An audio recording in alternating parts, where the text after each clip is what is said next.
Welcome back to the Always Aggressive podcast. Corey Palmtano lifts it. Head coach Tony Ersland. And fellas, the long wait is over. We have arrived. It is officially March. It is officially championship season. We are ready to go, or I should say, y'all are ready to go. Hopefully, as the action gets going this weekend down in Lincoln, Nebraska, Big Ten championships. Coach, before we get into national allocations for each weight class and pre-seeds going, into the tournament, and coaches meeting will be coming, later this week to finalize those. The brackets will be out Friday. Before we get into any of that, just overall, how are you feeling? How are the guys doing? What's the last couple of weeks been like? Just what's the mindset here? Yeah, I think we're all feeling really good. I'm going to knock on wood, first of all, and just say we're healthy, right? Like everybody right now, before we get on a plane tomorrow to head to Lincoln is ready to go, and we'll be in the bracket, right? No major injuries. We got everybody there, from a lineup perspective, and that is awesome. And I feel like morale, right? Like morale as far as being excited about the opportunity is very high. Had a good week of training last week. We squeezed a lot out of the kids, and it's been more about working to a taper now this week and keeping them sharp. And a lot of that too is just making sure everybody's excited about what they're doing. As you mentioned, the grind is real. Big Ten's tough schedule. There's ups, there's downs. And you're always excited when you come out the other side and you're still excited about wrestling. Because if you're honest, there's some kids out there that aren't. You know what I mean? They're wherever they're at, emotionally, maybe ready for the season to be done. And I feel like our guys are excited about this opportunity and what they can accomplish as a team. Tony, you brought up, you said the grind is real. The Big Ten grind is real. And I think a lot of people assume that, and a lot of people say that. But I have in the preparation for Big Tens, I got a couple notes here that kind of illustrate it a little bit better. Max Lyon, his last 49 matches of college wrestling, going back 2.5 years, 36 of 49 have been against ranked opponents. Yep. That's absurd. That's right? crazy. That's absurd. That is I would have incredible. just said that life in the Big Ten. Right? But I mean, last year wrestling a Big Ten only schedule, and yeah, you're not wrong. Yes, I concur. And the other one, Thomas Pinola, he's wrestled 23 matches this season, 15 of them against ranked opponents. Yeah. So, and I say this as it's a blessing in terms of it has you ready for these moments. As long as you keep your head on straight, right, and understand, what you need to do to be successful, and you all take it as learning, right, and you keep that confidence and that mindset where it needs to be, you are prepared. It can be a curse, right? It's always perception. It's always perception. Am I ready? Am I prepared? I've done the work. I've seen the best competition. If you look at it that way and made adjustments and changes, you're in a much better spot. If you get your head down and you let it kind of defeat you a little bit, then it's tough. Then it's one of those curses. You know what I mean? But Max is right there. He understands, and we're talking about Max. It's a lot. This applies to a lot of weights as we get for sure qualifications. But man, as long as you keep your head on straight, you understand the difference between a win and a loss is a finish on a takedown. You know what I mean? Like that's where Max has been. The tight ones he's lost. It's a finish here or a finish there in a situation, and those can be turned around really, really easily or really quickly. Mm-hmm. As you move into the postseason. So yeah, it's tough. But at the same time, man, I would say that should give you every reason to be confident still going into the postseason. Speaking of the postseason, let's go ahead and roll into late last week. NCAA allocations came out. The Big Ten Conference was awarded 88 automatic qualifying spots for the national championship, which is about right on par with most years. The weights were anywhere from 12 at 184 pounds, which is outrageous. 12 of 14 guys. And honestly, it should have been 13. I was going to say, it could be light. But we can get that later. We'll get to that later. The lowest was 7 at 41, 49, 57, and 65. So, like most years, Big Ten's going to take a boatload of guys. Our kids Going to qualified. collect a lot of wild cards as well, right? Like we're at 88, but as we discussed kind of how this shook out, see a lot of wild cards coming too. For sure. 7 of our guys qualified their respective weights. With 7 guys ranked in the final coaches rankings. We had 8 guys ranked in the RPI, which is a really good thing.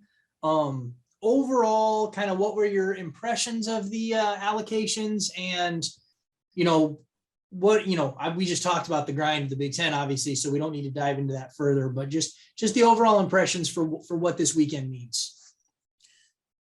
I think overall it's probably what we expected. I could sit here and argue here or there about a guy getting overlooked, but I mean, 7 is kind of on par with guys that did pretty good work this year, so that kind of shook out the way I would have expected it.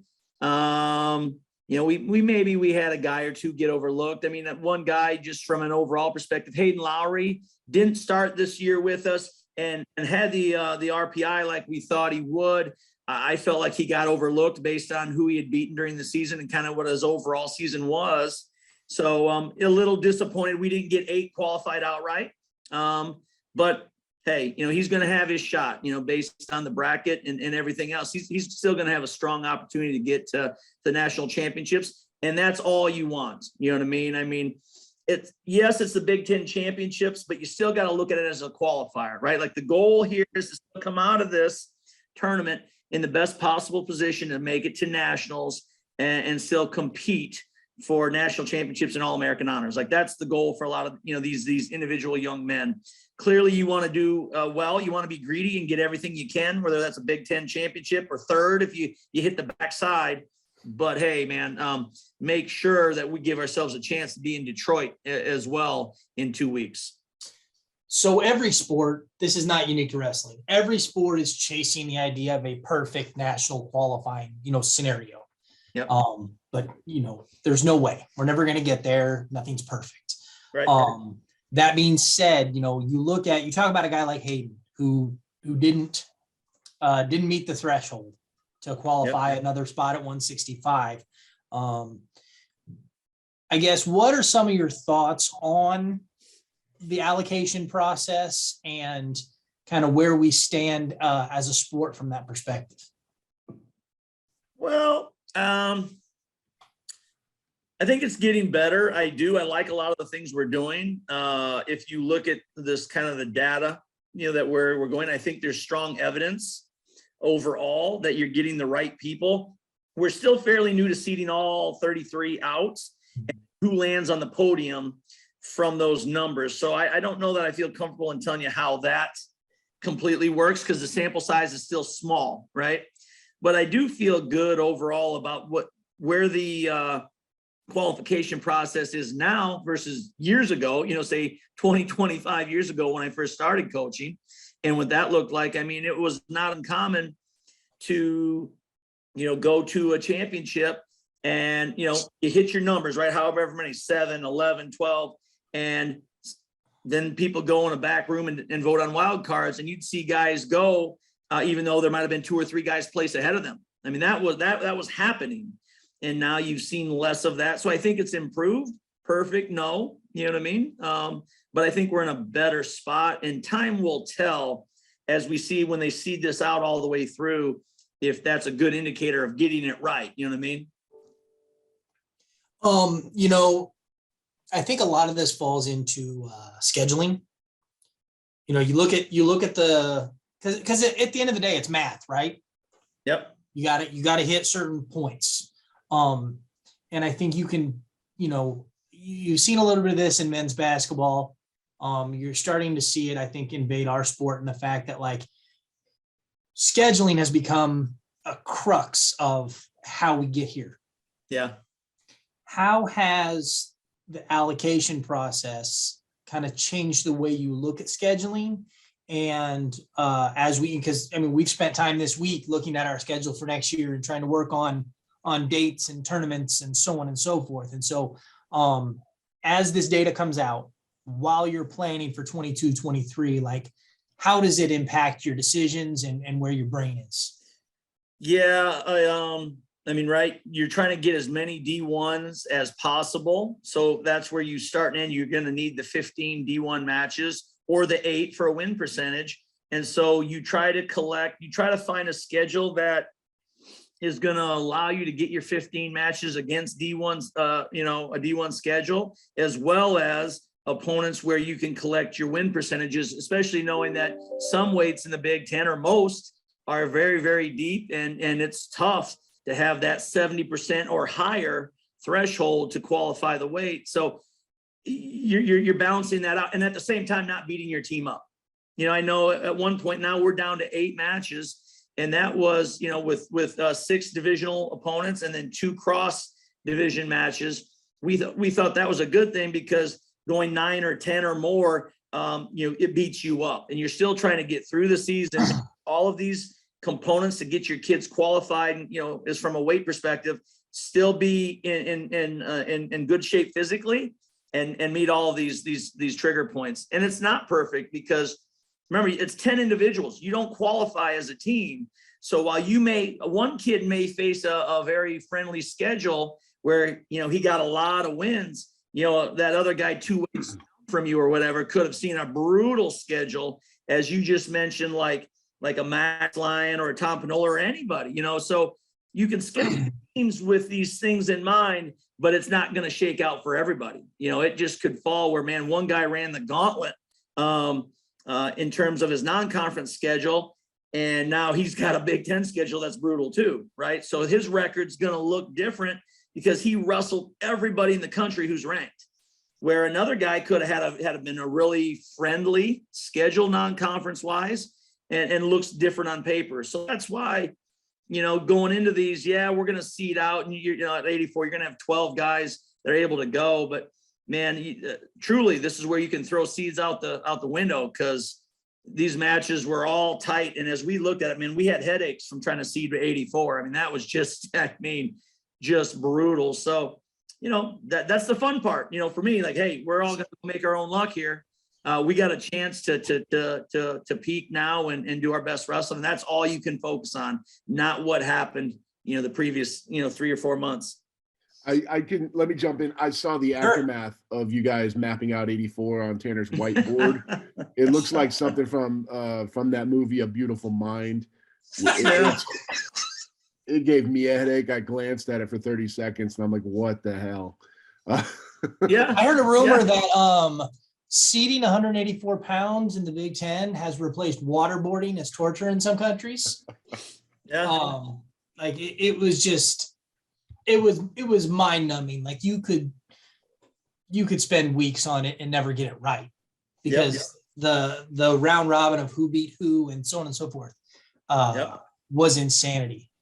But and clearly the only guy who dodged, not dodge, that's not the right word, who wasn't, caught up in that mess was like Brooks, right? For one. And then you go down from there, man, and everybody had a loss to somebody, and it got murky. It got crazy. Yeah. Well, and then you throw in the added component, Tony. You talk about scheduling and you talk about its importance. At the end of the day, like, you can put together the perfect plan for your kids, and for one reason or another, whether it's injuries, whether it's illness, whether it's ducking, whether it's whatever, like, you may send your guy out against all the right teams, but the other team, they don't put their guy out there. Yeah. You know what I mean? I don't remember who it was, but when we were going through the Big Ten schedules, there was a guy, and he was from another team. It wasn't from our team. Their Big Ten record was like 2-1 against the field, because for whatever reason, every single team they wrestled threw out their backup against that guy. Yep. It was crazy. Like, it was just, it was like 5 of his 8 conference matches were against the backups. Yeah. And there's nothing. That's unfortunate. What's he gonna do? There's nothing he can do there. Yeah, and that is a very unfortunate situation. You know what I mean? Because I feel like if you wrestle a limited number of matches, you should be penalized. You know what I mean? Now, to your point, in that situation, if he had nothing to do, he was out every duel, Right. wrestle, and he just simply didn't, he can't do anything about that. Exactly. But there's other situations where, man, people just they're not wrestling, you know what I mean? Or maybe they wrestled a half a year, and I always feel like, hey, kids who are out there risking it, right, at week in, week out, every Friday and Sunday, I appreciate that. Maybe that's because that's how I feel. We put our guys out. You know what I mean? If they're able to go, we don't hide guys, we put them out, unless they're hurt, which then obviously Right. you're gonna hurt kid out. Yeah, I mean, you had a guy like Coleman who, had the unfortunate luck to tweak a knee, both in the, semifinals at Cliff Keen and in the quarterfinals at the Mattman Open. Midlands 2.0. Yeah. Whatever you want to call it, right? Mattman, the Mattman. So, and that was a bummer for him because he missed some key matchups that would have really helped him, come create some clarity come seeding time, both for Big Tens and for nationals. So yes and no, except for like Rob wasn't available at Nebraska either. Rob was out. It was, both ran backups out. Yeah, for sure. Those are the kinds of things that impact the seeding. And every year, I'll say this: every year as a coach, we can find things to complain about. Where there's not a shortage of that, right? I love my kids. I always want to see them as high as I can get them. When they've done great work, and I think they're deserving and have earned things. But that's just not going to happen. So here we go. Saturday morning, make weight, get your toe on the line, and let's figure it out. Yeah, I feel like this scheduling, allocations, qualifications conversation is an entire show, maybe 2 entire shows. Better the first 5 weights and the second 5 weights. Yeah, like, man, oh man. So let's get to the pre-seeds now that we kind of know the allocations a little bit.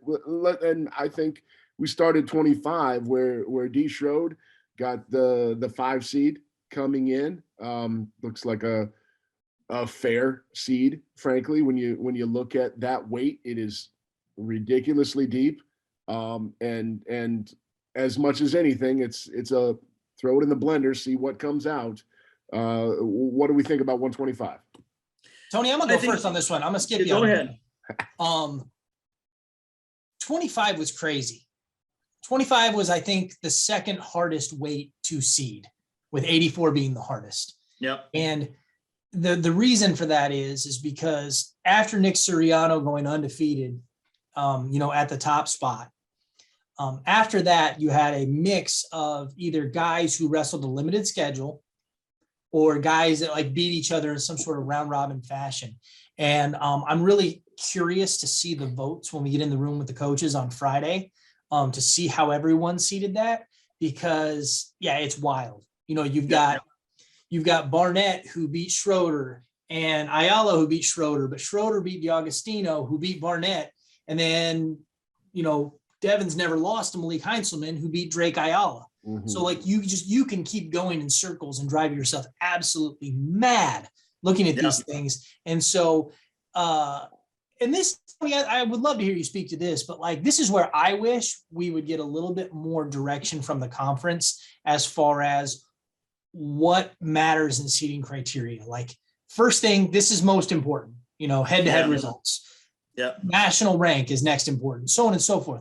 If we had some criteria like that where everybody was looking at it the same way, I think we could get some sort of more consistent seeds. But but you can make a lot of different arguments. I mean, to be fair, on this deal, most people do it. There's a general criteria that we agree on, head to head means a lot, and common opponents net, you know what I mean? But that's an unspoken thing, right? Yes. I mean, yes. But, there's mistakes everywhere. If you go out and look at where, conferences have just used head to head, take the ACC, for example, right? Wasn't it last night? I saw some discussion on 74 where you've got Lout from UNC, who's going to be the one, and he's ranked well below, guys like Makai Lewis and Hidley, who have, been mainstays for years. For sure. Is that how this should be? Or are you overweighting head to head because Lout stuck and pinned, caught him on the, in the duel, right? Is that right? Is that fair? Or how should you seed? So that's where, man, I tell you, it gets tough. And that's where, we can have a set of criteria, but is that how do you apply it that way? Like, do you say, are all wins built equal? Is Lout, if they wrestled that match 10 times, is the UNC kid gonna beat Hidley? That, who comes out of that? Or does that, should that override everything that was done this season? Right. And that's where, like, you look at Devin, like, you make him the 5 seed, right? You're looking at a guy who's been a finalist the last 2 years. He got there as the number 2 seed in 2020. He got there as the number 7 seed in 2021. Yeah. What is that? He lost to twice is no longer around. And is like, tabbed as one of the greatest wrestlers of all time. They put him on the Mount Rushmore of Big Ten wrestling type of deal. Yeah. Like, I mean, so for sure it's a tough deal. You know what I mean? Do I think he's a 5? No. You know what I mean? Where do I put? Well, I'm, 3, 4. You know what I mean? Is that big a deal? No, but hey, you want to fight for your kids and you want to get them, where you think they're deserving and what they've earned. So again, something you say is that big a deal? Maybe not, but it also throws you on the other side of the bracket. So it might be a huge deal. Sure. Who knows? Sure.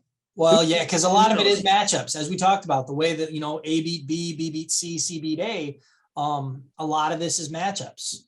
And so, yeah, getting on the right side of the bracket with the people that you match up with the best can be a big thing. But at the end of the day, like Ersland always says, you got to go put your foot on the line and wrestle the matches. Sure. So, it is what it is at the end of the day, right? Like I said, I'm really curious to see how the votes fell. Yeah. You know what I mean? Right, Like Friday at 12:30 Central, we'll see. We'll have our final seating meeting. And I will tell people that some of these can change. The way the criteria is dictated to us, this is spelled out. If you're within 3 points, you can argue for, a seed, you know what I mean? And so things can and probably will change, at least at a few weights. I know some years that meeting goes pretty quick because you go over certain things that have to be talked about. There's not a lot of discussion and everybody leaves. You have a nice lunch and get back to your hotel. I don't think this is going to be that this year. We'll see. We had at least 3 or 4 ties. I can't remember if it was 4 or 3, at least 3 ties.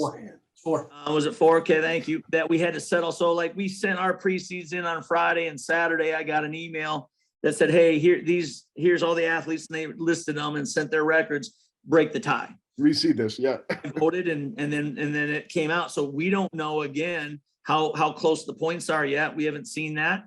And so there's going to be some weights where we argue for seeds, and you could see things change. We could have guys move up and or down as everybody might. Sure. 133, Matt Ramos is the 9 seed, which is right about where we had him projected to be. He's going to meet Rutgers freshman Joe Oliveri in his first match. 2 guys, 2 freshmen. Should be a pretty solid weight, but that one was a little bit easier to seed, in my opinion. Yes, yeah, no doubt. I thought that one shook out fairly simple. You know what I mean? And a couple of young guys going to see each other for the first time. I'll say possible. I leave myself right. It all changed. Yeah. 141. This is another interesting one. This was another one of the harder ones to seed. And I think, and this will go back to our conversation about NCAA allocations and how those work. Yeah. 7 automatic bids at this weight. Our guy, Parker Filius, earned one of those 7 bids, but is the 11 seed. Yeah. This is where, the data-driven approach kind of left some things, that are biting some people in the butt, because you had 3 guys, and I believe all 3 were All-Americans, right, that did not qualify the weight. Yes, sir. Guys like Chad Redd and Duncan and even Michich from Michigan, who didn't qualify the weight. So we should at least, in my opinion, have had 10, or more. And we were one of the guys who did qualify the weight, but just because of, in conference records and then not seeing people, you're pushed down there. So it's going to be interesting to kind of really see how this goes. So yeah, you talk about it, Chad Redd's the 4 seed. Jacob Berglund from Minnesota is the 5 seed, who we did not wrestle because Illinois ran Marcos Polanco out. We didn't wrestle Michigan and Stevan Micic, who's the 6. We didn't wrestle Ohio State. D'Amelio's the 7. We lost to Zargo, who's the 8. We didn't wrestle the 9, Dylan Duncan. Illinois sent out Rashal. And then we lost to Frankie Salshahar up at Northwestern. So you look at that. So, Chad Redd, by the way, also did not wrestle in our duel at Nebraska.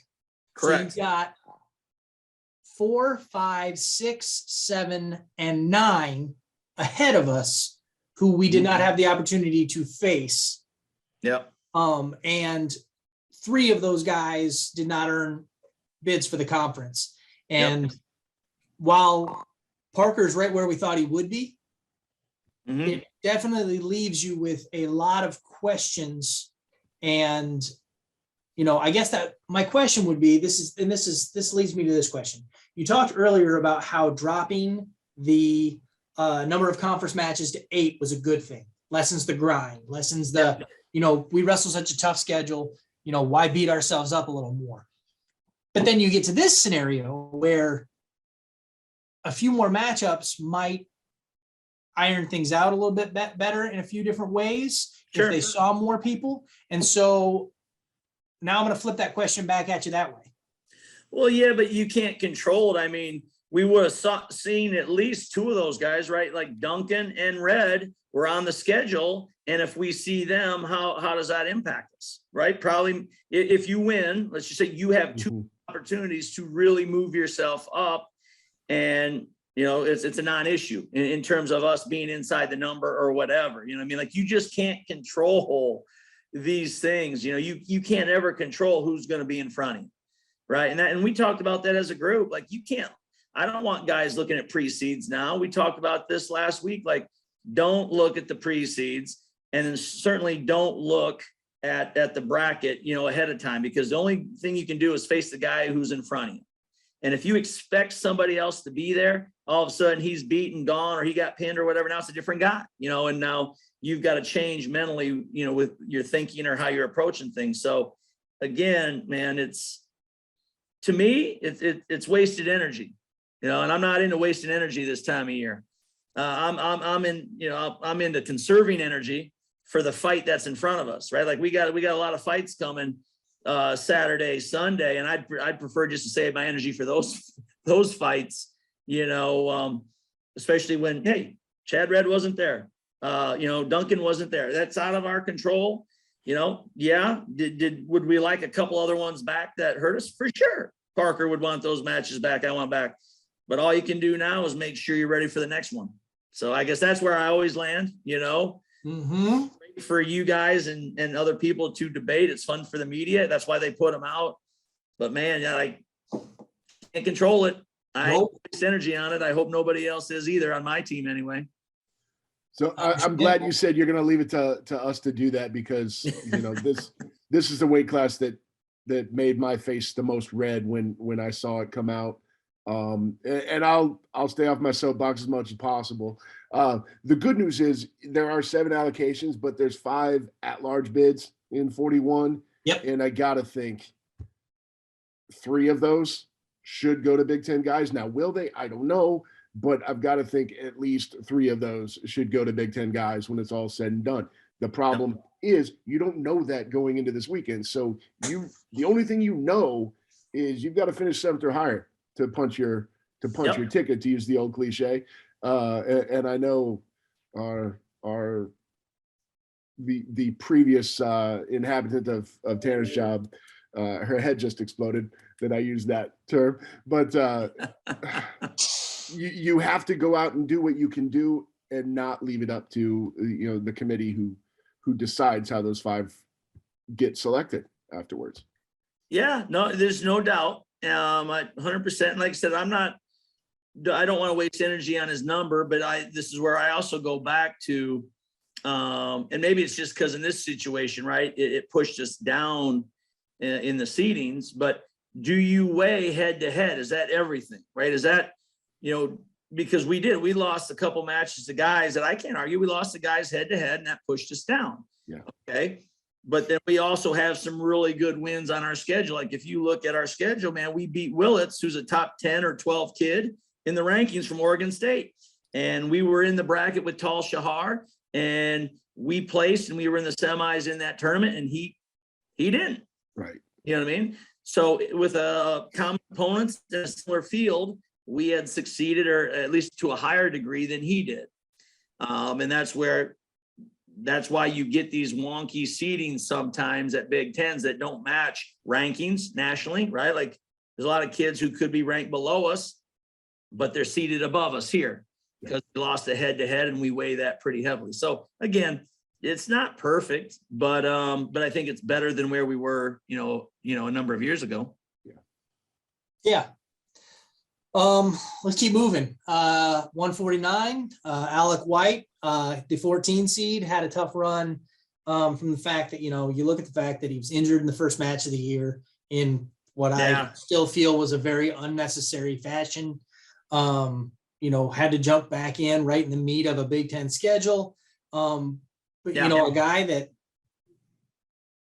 anything can happen, right? Yeah, he should be a dangerous man. I mean, I'm hopeful, right? Or expecting all of our guys to be dangerous, right? You got to be the bad draw. It doesn't matter. You're the bad draw for anybody.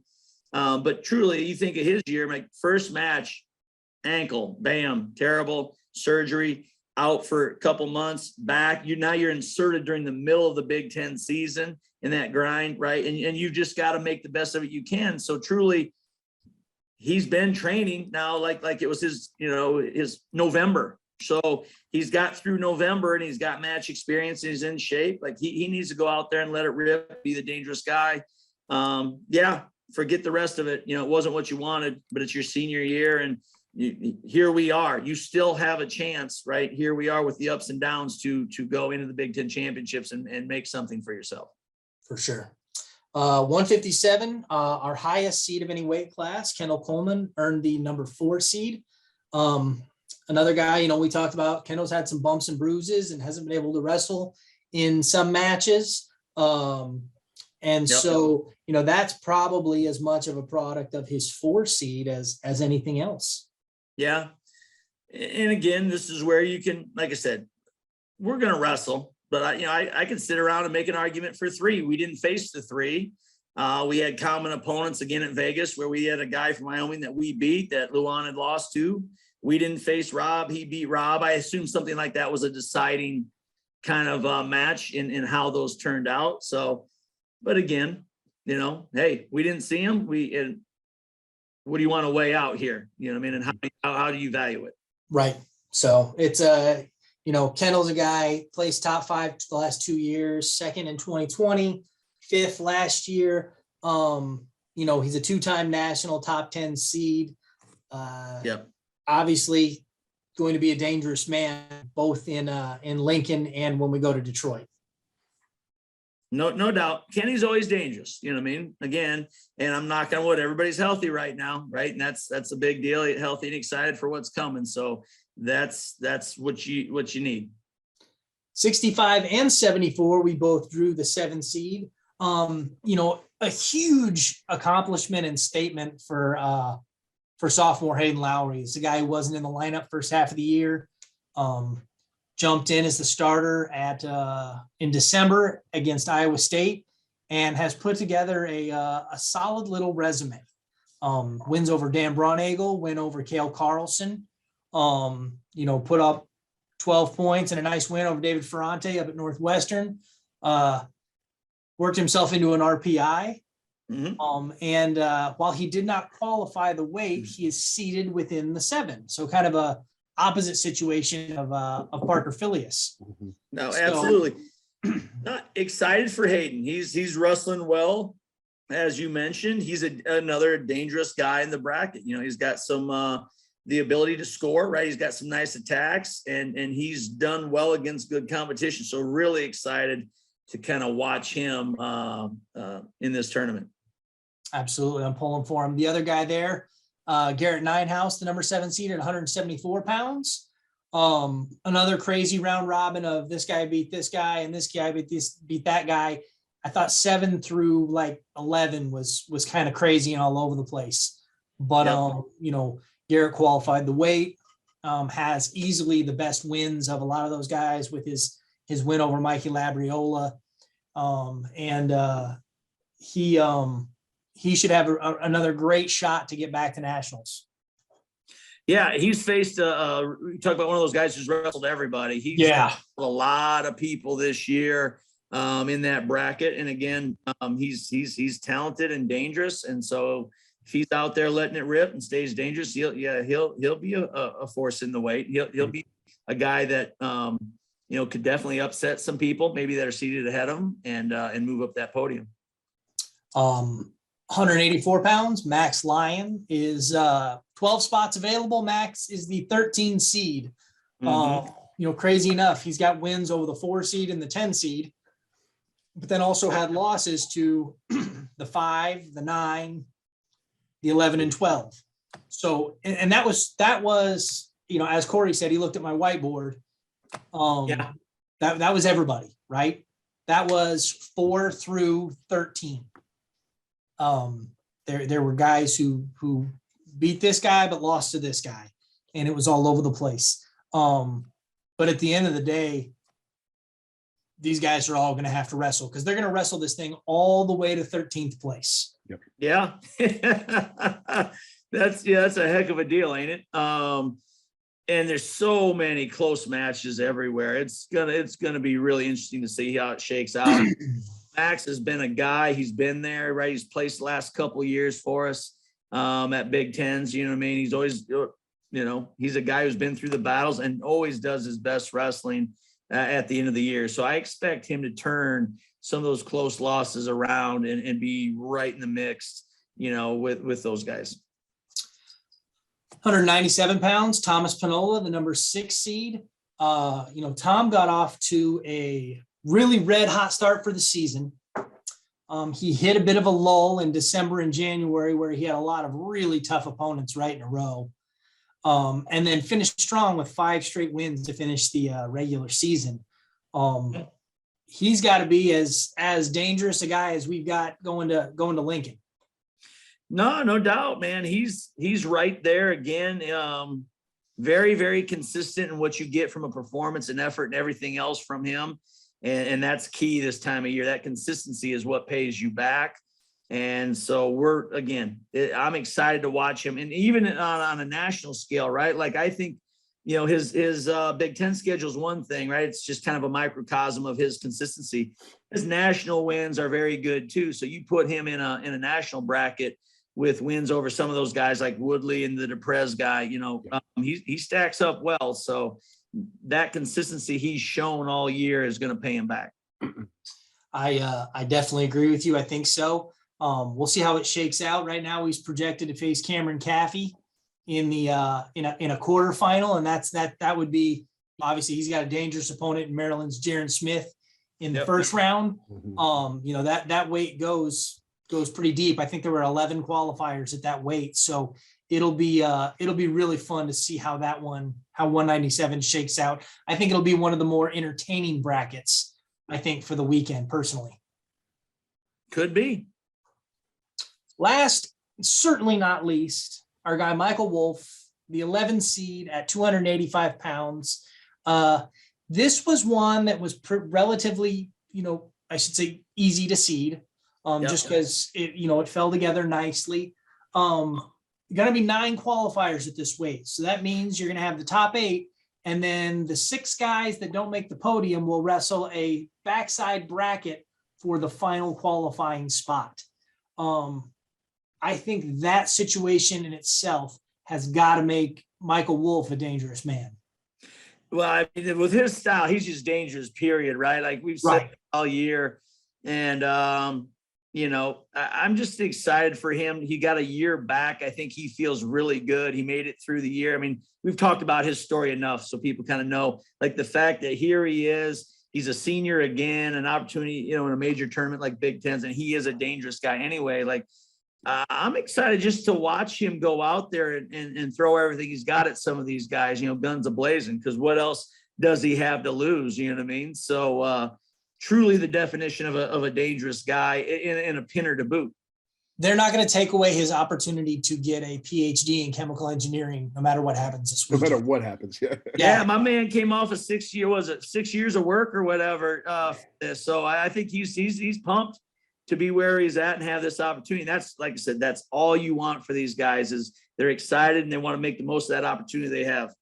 We've talked about this probably ad nauseum this year, but I think it's worth bringing up again. Like, what does it do for your team and for, the attitude of the team going into this weekend to have a guy who has that much perspective and like a realistic approach to, like, you literally have nothing to lose this weekend?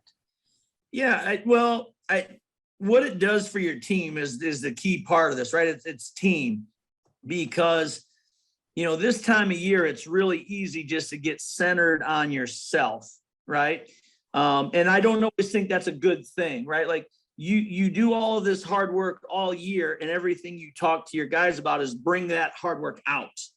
And some guys make it go in, right? They get internal and they think and they get quiet and all the what ifs and the things that can go wrong. And you want to start thinking about everything that can go right. And your team is part of that.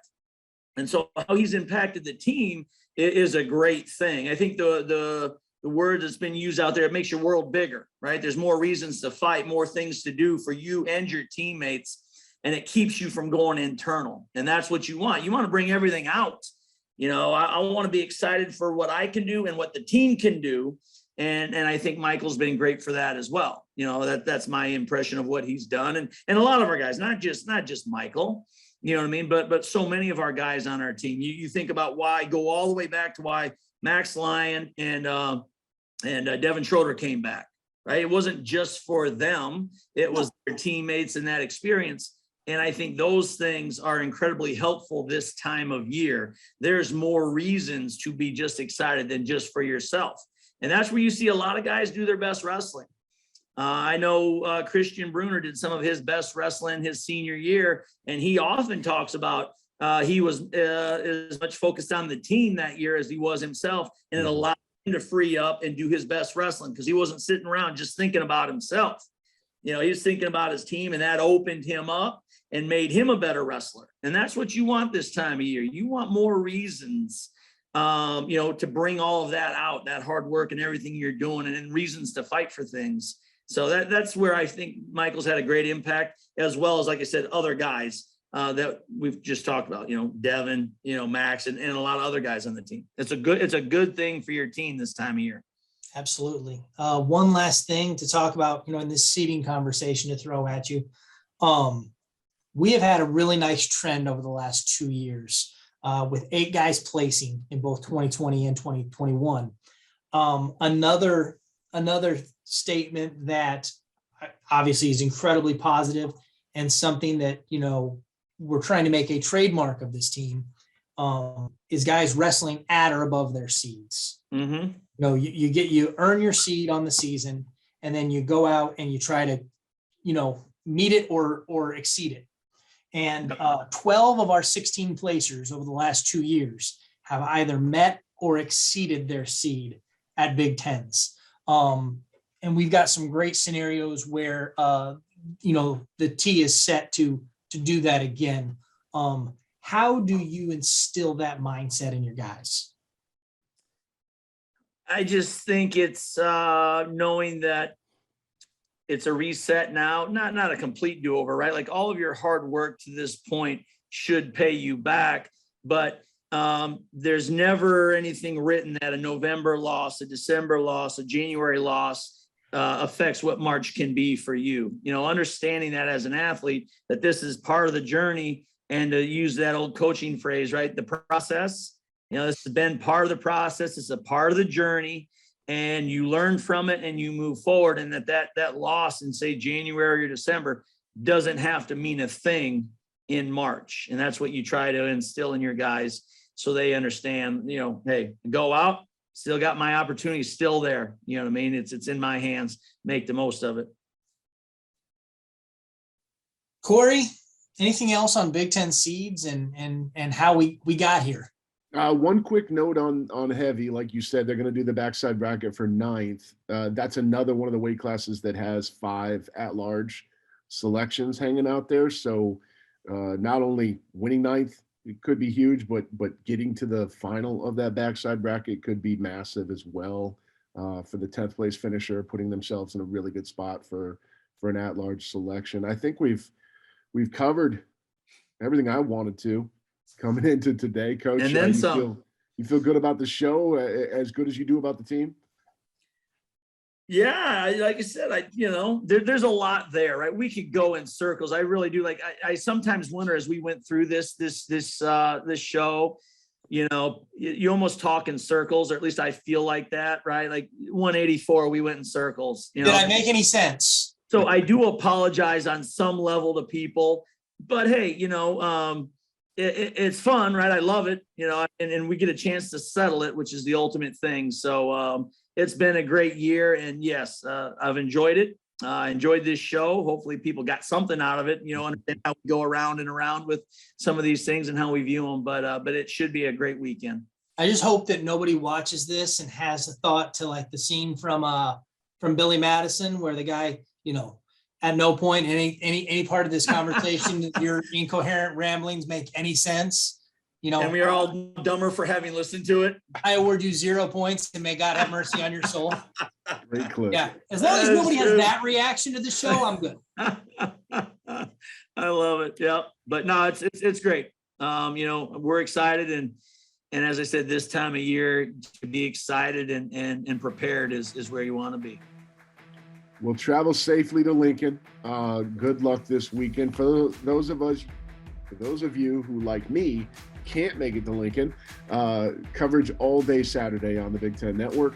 They'll be doing some featured mats. They'll be doing some quad box coverage like they rolled out last year.